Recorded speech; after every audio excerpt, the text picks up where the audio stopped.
एक पुरानी सी इमारत में वैद्य जी का मकान था। वैद्य जी पिछले हिस्से में रहते थे और अगले हिस्से में दवा खाना खोल रखा था। उनकी पत्नी की आदत थी कि दवा खाना खोलने से पहले उस दिन के लिए जरूरी सामान एक चिट्ठी में लिख करके दे देती थी।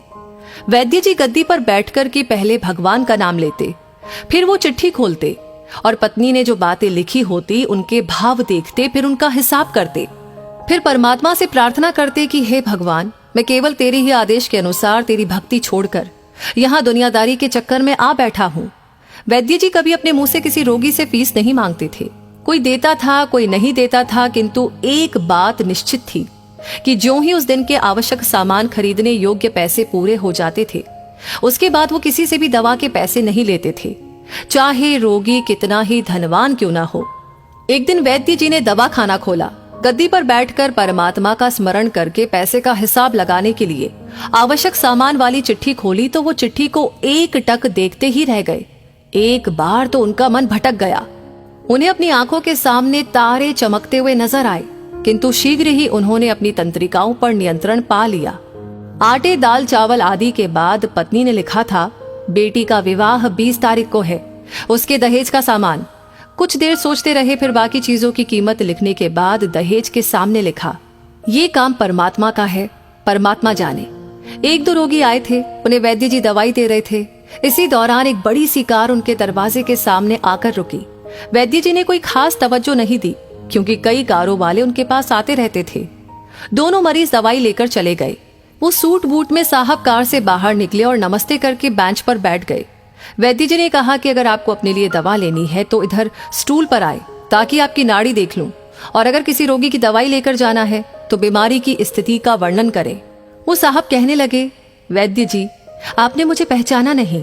मेरा नाम कृष्णलाल है, लेकिन आप मुझे पहचान भी कैसे सकते हैं, क्योंकि मैं 15-16 साल बाद आपके दवाखाने पर आया हूँ। आपको पिछली मुलाकात का हाल सुनाता हूँ, फिर आपको सारी बात याद आ जाएगी। जब मैं पहली बार यहाँ आया था तो मैं खुद नहीं आया था, अपितु ईश्वर मुझे आपके पास लेकर आए थे, क्योंकि ईश्वर ने मुझ पर कृपा की थी और वो मेरा घर आबाद करना चाहते थे। हुआ इस तरह था कि मैं कार से अपने पैतृक घर जा रहा था। बिल्कुल आपके दवाखाने के सामने हमारी कार पंक्चर हो गई। ड्राइवर कार का पहिया उतारकर पंक्चर लगवाने चला गया।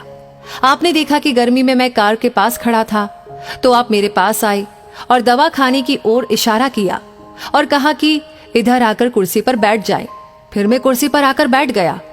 ड्राइवर ने कुछ ज्यादा ही देर लगा दी थी। एक छोटी सी बच्ची भी यहाँ पर आपकी मेज के पास खड़ी थी और बार बार कह रही थी, चलो ना बाबा, मुझे भूख लगी है। आप उससे कह रहे थे कि बेटी थोड़ा धीरज धरो, चलते हैं। मैं ये सोचकर इतनी देर से आपके पास बैठा था और मेरे ही कारण आप खाना खाने भी नहीं जा रहे थे। मुझे कोई दवाई खरीद लेनी चाहिए ताकि आप मेरे बैठने का भार महसूस न करें। मैंने कहा कि वैद्य जी, मैं पिछले 5-6 साल से इंग्लैंड में रहकर के कारोबार कर रहा हूँ। इंग्लैंड जाने से पहले मेरी शादी हो गई थी, लेकिन अब तक बच्चे के सुख से वंचित हूँ। यहाँ भी इलाज कराया और वहाँ इंग्लैंड में भी, लेकिन किस्मत ने निराशा के सिवा और कुछ नहीं दिया। आपने कहा था कि मेरे भाई, भगवान से निराश न हो। याद रखो कि उसके कोष में किसी चीज की कोई कमी नहीं है। आस, औलाद, धन, इज्जत, सुख दुख, जीवन, मृत्यु, सब कुछ उसी के हाथ में है। ये किसी वैद्य या डॉक्टर के हाथ में नहीं होता और न ही किसी दवा में होता है। जो कुछ होना होता है वो सब भगवान के आदेश से होता है। औलाद देनी है तो उसी ने देनी है। मुझे याद है आप बातें करते जा रहे थे और साथ साथ पुड़िया भी बनाते जा रहे थे। सभी दवा आपने 2 भागों में विभाजित कर दी, अलग अलग लिफाफों में डाली थी और फिर मुझसे पूछकर आपने एक लिफाफे पर मेरा और दूसरे पर मेरी पत्नी का नाम लिखकर दवा उपयोग करने का तरीका बताया था। मैंने तब वो दवाई ले ली थी, क्योंकि मैं सिर्फ कुछ पैसे आपको देना चाहता था। लेकिन जब दवा लेने के बाद मैंने पैसे पूछे तो आपने कहा था, बस ठीक है। मैंने जोर डाला तो आपने कहा कि आज का खाता बंद हो गया है।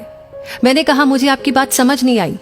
इसी दौरान वहां पर एक और आदमी आया और उसने हमारी चर्चा सुनकर मुझे बताया कि खाता बंद होने का मतलब ये है कि आज के घरेलू खर्च के लिए जितनी राशि वैद्य जी ने भगवान से मांगी थी वो ईश्वर ने उन्हें दे दी है। अधिक पैसे वो ले नहीं सकते। मैं कुछ हैरान हुआ और कुछ दिल में लज्जित भी कि मेरे विचार कितने निम्न थे और ये सरल चित्त वैद्य कितना महान है। मैंने जब घर जाकर पत्नी को औषधि दिखाई और सारी बात बताई तो उसके मुंह से निकला, वो इंसान नहीं, कोई देवता है। और उसकी दी हुई दवा ही हमारे मन की मुराद पूरी करने का कारण बनेंगी। आज मेरे घर में 2 फूल खिले हुए हैं। हम दोनों पति पत्नी हर समय आपके लिए प्रार्थना करते रहते हैं। इतने सालों तक कारोबार ने फुर्सत ही नहीं दी कि स्वयं आकर आपसे धन्यवाद के 2 शब्द कह सके। इतने बरसों बाद आज भारत आया हूँ और कार केवल यहीं पर रोकी है। वैद्य जी, हमारा सारा परिवार इंग्लैंड में सेटल हो चुका है। केवल मेरी एक विधवा बहन अपनी बेटी के साथ भारत में रहती है। हमारी भांजी की शादी इसी महीने की 21 तारीख को होनी है। न जाने क्यों जब मैं अपनी भांजी के भात के लिए कोई सामान खरीदता था तो मेरी आंखों के सामने आपकी वो छोटी सी बेटी भी आ जाती थी और हर सामान में दोहरा खरीद लेता था। मैं आपके विचारों को जानता था कि संभवतः है आप वो सामान न ले, किंतु मुझे लगता था कि मेरी अपनी सगी भांजी के साथ जो चेहरा मुझे बार बार दिख रहा था वो भी मेरी भांजी ही है। मुझे लगता था कि ईश्वर ने इस भांजी के विवाह में भी मुझे भात भरने की जिम्मेदारी दी है। वैद्य जी की आंखें आश्चर्य से खुली की खुली रह गई और बहुत ही धीमी आवाज में बोले, कृष्णलाल जी, आप जो कुछ भी कह रहे हैं मुझे समझ में नहीं आ रहा कि ईश्वर की ये क्या माया है। आप मेरी श्रीमती के हाथ की लिखी हुई ये चिट्ठी देखिए। और वैद्य जी ने चिट्ठी खोलकर कृष्णलाल जी को पकड़ा दी। वहां पर उपस्थित सभी ये देख करके हैरान रह गए कि दहेज का सामान के सामने लिखा हुआ था, ये काम परमात्मा का है, परमात्मा जाने। कांपती सी आवाज में वैद्य जी बोले, कृष्णलाल जी, विश्वास कीजिए कि आज तक कभी ऐसा नहीं हुआ कि पत्नी ने चिट्ठी पर आवश्यकता लिखी हो और भगवान ने उस दिन उसकी व्यवस्था न कर दी हो। आपकी बातें सुनकर तो लगता है कि भगवान को पता होता है कि किस दिन मेरी श्रीमती क्या लिखने वाली है।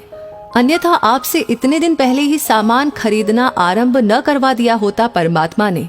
वाह भगवान वाह, तू महान है, तू दयावान है। मैं हैरान हूं कि वो कैसे अपने रंग दिखाता है। वैद्य जी ने आगे कहा, एक ही पाठ पढ़ा है कि सुबह परमात्मा का आभार करो, शाम को अच्छा दिन गुजरने का आभार करो, खाते समय उसका आभार करो, सोते समय उसका आभार करो। तो दोस्तों, इस कहानी को सुनने के बाद आप क्या महसूस कर रहे हैं? आपके दिल से कौन सी बात आ रही है? प्लीज आप हमें अपनी राय जरूर बताएं। इस वीडियो को लाइक आपने कर दिया है तो शेयर करना बिल्कुल ना भूलें। आपका हर एक लाइक, हर एक कमेंट, हर एक शेयर हमें इंस्पायर करता है